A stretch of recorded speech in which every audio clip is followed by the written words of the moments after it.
वृंदावन बिहारी लाल की जय। जय श्री राधे। परीक्षित महाराज खड़े हो जाओ।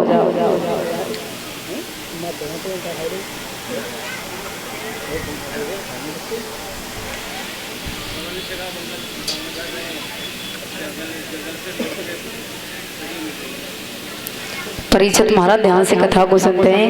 बोलिए परीक्षित महाराज की, भागवत महापुराण की। एक बार इतनी तेज जयकारा लगाओ कि तुम्हारे घर में चुईया नाच खा रही हो सो भाग जाएं। बोलिए वृंदावन बिहारी लाल की, भागवत महापुराण की। अब मालूम हुआ कि तुम्हारे गांव में कथा चल रही है। गंगा मैया की रवादेवी में बैठे श्री सुखदेव जी समझाने लगे, हे राजा परीक्षित, जंगल में जब पवन रेखा अकेली रह गई, सखियां पास में आई तो सखियों से झूठ बोल दिया।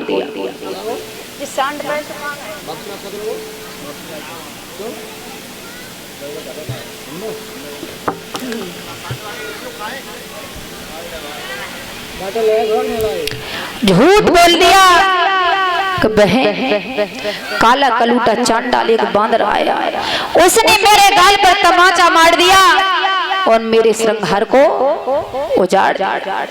कैसे बताएं, बता नहीं सकते। पवन रेखा मन में विचार कर रही है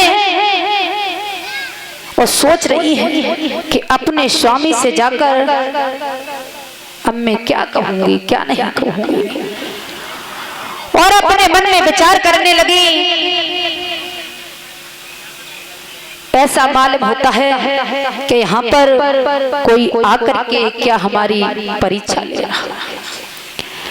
कोई बात नहीं है, यहाँ पर कोई हमारी परीक्षा को ले रहा है।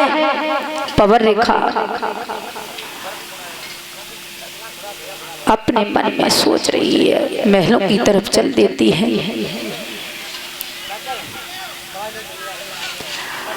अब जाकर के अपने स्वामी को क्या बताएंगे। पवन रेखा महलों में पहुंच जाती है। महलों में पहुंच जाती है। जैसे ही उग्रसेन ने देखा, क्यों रानी वन विहार करे आई। पवन रेखा कहने लगी, स्वामी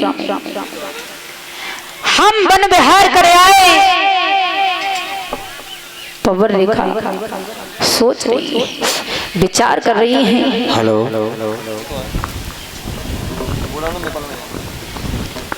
अब हम क्या करें क्या नहीं करें, वो सोच के जा रही है।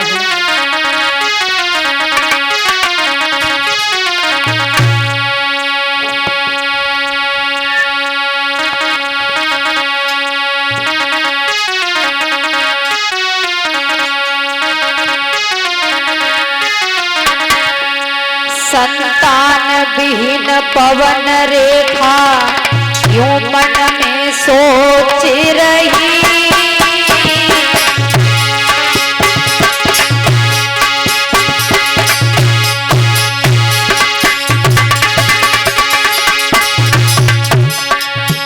जो कुछ हुआ है साथ में उनका कर सब सोच रही।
रेखा सोच रही है, अरे मारे सर में हाथ पकड़ी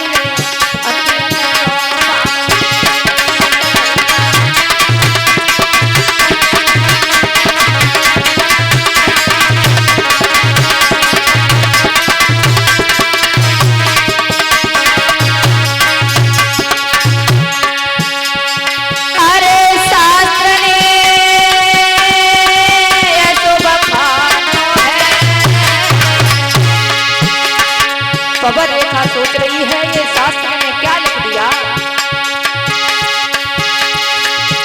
अरे होकर वो ही रहे राम ने जो तेरा को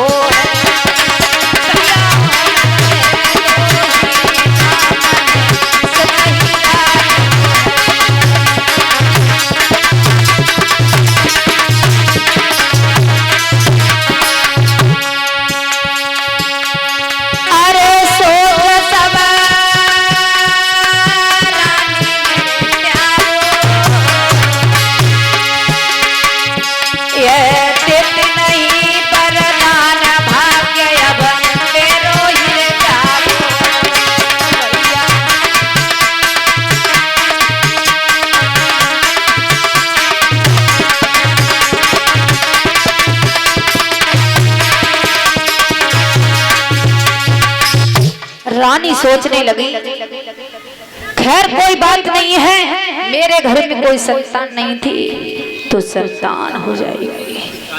पवन रेखा सोच विचार कर रही है। यज्ञपति महाराज 9 मास पूरे हो जाते हैं तो पवन रेखा की गर्भ से एक संतान ने जन्म लिया है। जैसे ही जन्म लिया है आंधी तूफान आने लगे, अंधेरी छा गई है, जोर जोर से हवा चल रही है। शांत हो जाए, कलशवारी करना वैसे भी निकल के नहीं आते हैं और आ जाए तो शोर करती हैं। फिर आराम से बैठ जाओ, बैठे रहो, नाश्ता आ गया। आंधी तूफान आने लगे, अंधेरी छा गई है। यज्ञपति महाराज वो राक्षस की संतान थी तो तैसे ही तो काम हो गए। आंधी तूफान आने लगे, अंधेरी छा गई है, कुछ भी दिखाई नहीं दे रहा है। जैसे संतान ने जन्म ले लिया है तभी आंधी तूफान बंद हुए।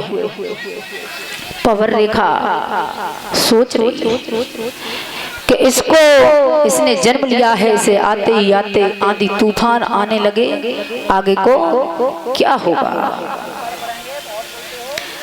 आंधी तूफान आने लगे हैं और परीक्षित महाराज उसने जन्म लिया है मृगशीर्ष नक्षत्र के तीसरे सिरा चरण में जन्म लिया है और उसका नाम पड़ा है कंस। जब वेद व्यासों को बुलाया है उसका नामकरण कराया है तो उसका नाम पड़ा है कंस। यज्ञपति महाराज इधर भोजराज कंस धीरे धीरे बड़ा होने लगा है। जैसे ही बड़ा होता जा रहा है वैसे ही पाप अत्याचार करने लगा है, पाप अत्याचार करने लगा है। और कैसा वो राक्षस का पुत्र है, कैसा है कि श्रेष्ठ गुण ज्ञान जाके कंठ वेद पाणी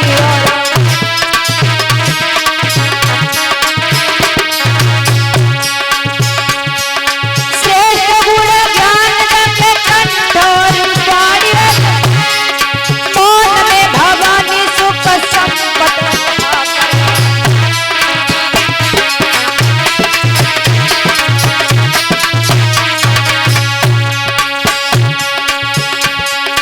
काल क्रोध कंठ जाके समंदर लाधा